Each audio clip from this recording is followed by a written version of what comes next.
Hi, my name is Molly Westcott, and I'm going to be doing my presentation on sign language. I have a screen here with the slides. It's kind of hard to see, so bear with me. Okay, so sign language is a form of communication that doesn't involve words. It is a use of visual gestures and signs. Sign language is used by the deaf and the hard of hearing in order to communicate with each other and with others. A lot of the time, people that are relatives to those who are deaf or hard of hearing or coworkers also learn it. That way they can communicate much easier. So people adapt. Alright, sign language originated in the 1800s, which is when the American School for the Deaf was founded.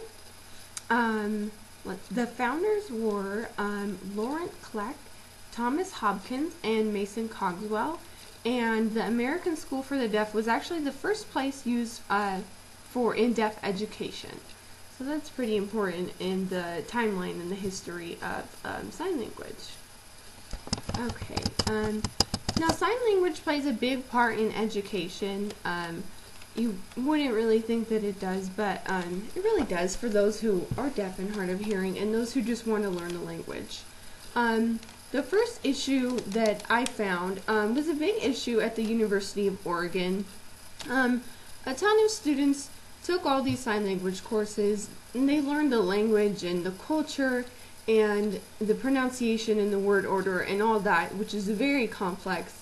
And they found out that those courses weren't going to satisfy the requirements for a foreign language. So those students were pretty upset when they found that out. So there was this big conflict at the University of Oregon. Well, and their big point was that the students, the foreign language requirement was to learn a culture. So they didn't really think that sign language had a culture. Well, it does to those who know the language and those who rely on it every day to communicate. So that was the big issue there that they had to go through. And there's actually a quote by a man named Mark Wilcox, and he says, "Unknown to the hearing world, the deaf do have a culture," which is so true. I mean, it's hard to think about, them having a culture because there's no country associated with deaf or sign language, and there's no food or anything like that. But they really do. It's their way of living. It's their everyday. So that was their big issue there. Let's see. Okay. Another aspect of sign language and communication is the need for sign language teachers and the excess amount of students that would like to take sign language courses but they can't. This shows up in the Florida school system, and there's just tons of waiting lists of students that want to take these classes, but there's not enough teachers that are willing or that know the language. So that's a big issue that they're having. Joanne Glenn is the principal of a Pasco East School, which is in Florida, and she decided to launch virtual American Sign Language courses.